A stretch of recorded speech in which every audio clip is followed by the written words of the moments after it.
Hello students. When we join letters, we get a word. When we join words, we get a sentence. In a sentence, words function differently. They can function as a noun, a pronoun, adverb, adjective, etc. These are called parts of speech. In English language, there are 8 parts of speech: noun, pronoun, verb, adjective, adverb, preposition, conjunction, and interjection. Students, now take a look at this sentence. The boy is swimming in the pool. In this sentence, children, boy is a noun. Here, word boy is functioning as a noun. Is swimming, this word functions as a verb, and pool is also a noun. And this word, children, in is a preposition. So in today's lesson, we are going to discuss this part of speech that is called preposition. Let's start. Prepositions. A preposition is a word which shows the relation between a noun or a pronoun and some other word in a sentence. Let's look at these sentences. The cat is under the table. Here, this word under shows the relation between the table and the cat. In the second sentence, the cat ran after the mouse. In this sentence, the word after shows the relation between the mouse and running.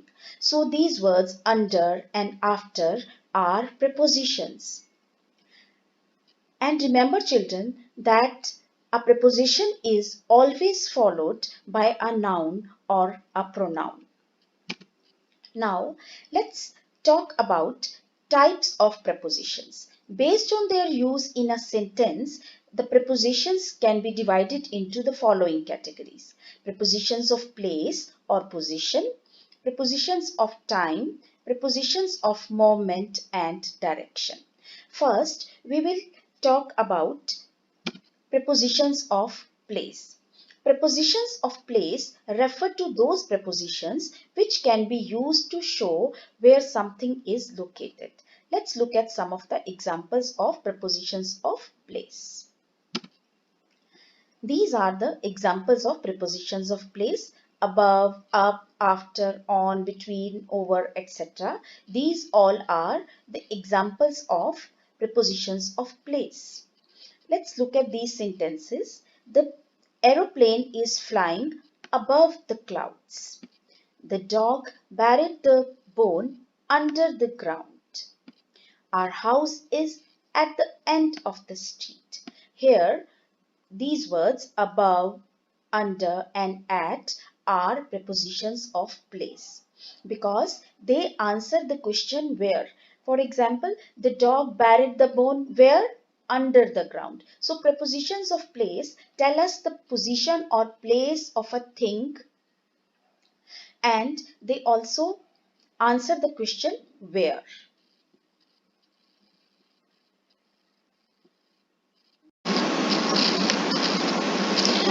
Prepositions of place at, on, and in can be easily learnt with this triangle method. At is used for specific locations or some specific addresses. For example, at the library, at the store, at 715 Oxford Street, etc. So at is used for specific locations or narrow or small locations. And on is used for a bit wider places like streets and avenues. For example, on the corner, on the Oxford Street, etc.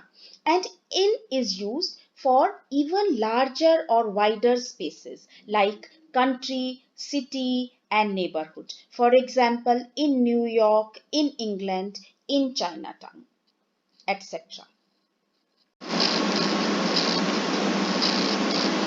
Prepositions of time. A preposition of time helps to link the noun or pronoun with a time value.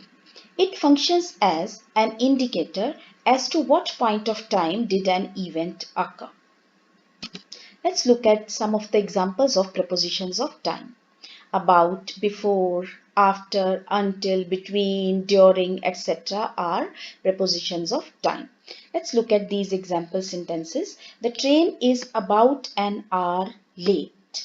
The classes begin at 8 o'clock. My birthday falls on Wednesday. India has been independent since 1947. So these words about, at, on and since are prepositions of time.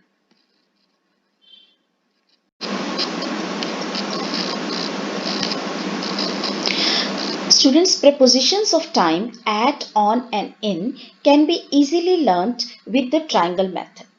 For example, like the top of the triangle, at refers to a very narrow specific time such as 5 p.m., 12 o'clock or 7 a.m. Like specific time, it refers to hours. Okay, and like the middle of the triangle, on refers to a slightly broader time like days. For example, on Friday, on my birthday, on May 7th, 1964, etc. And like the base of the triangle, in refers to the widest time period, such as a month, a year, a season, a decade, and so on, centuries, etc. Like in 2 weeks, in July or May, in 1970, in the 80s, in the 1800s, etc. But there are some exceptions to this rule.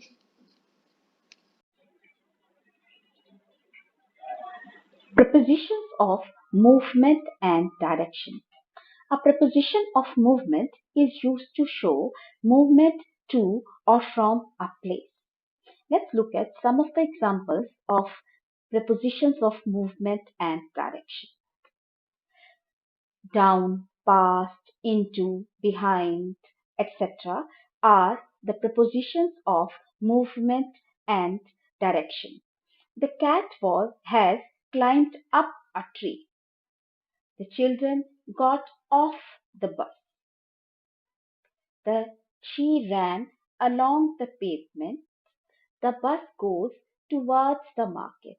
Here, these words up, off, along, towards show movement. So, these are the prepositions of movement. Here is a chart which shows some of the examples of prepositions of place and prepositions of movement. For example, in this, the ball is in the box.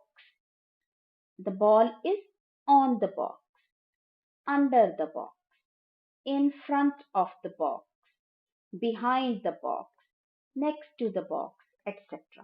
In the same way, prepositions of moment. Down the stairs, the ball is moving down the stairs, up the stairs, the ball is moving out of the box, into the box, towards, away, past, over, etc. These are all the examples of preposition of movement. Now let's learn about prepositions of agent or instrument. Students, by and with are the most common prepositions of agent or instrument. By is usually used to show a doing by person. Let's see this example. This food store is constructed by my father. Harry Potter was written by J.K. Rowling. Here, by is preposition of agent or instrument. Let's move on next. With. With is usually used to show a doing by a thing. For example, we drove away the mosquitoes with a repellent spray. Mother chopped onions with a knife. In this, with is a preposition of agent or instrument which has been used to show a doing by a thing. So students, you have learnt about prepositions of place, prepositions of time, preposition of movement and direction. Now we will learn about the correct use of some of the important prepositions. Correct use of certain prepositions. Among and between. Between is used with two persons or things, and among is used with more than two. For example, a small table was lying between the two chairs. The hare hid among the bushes. So, between is used for two persons or things, and among is used with more than two. Next prepositions are beside and beside. Beside means by the side of, and besides means in addition to. Let's try to understand it with the help of an example. Please put this bag beside the box.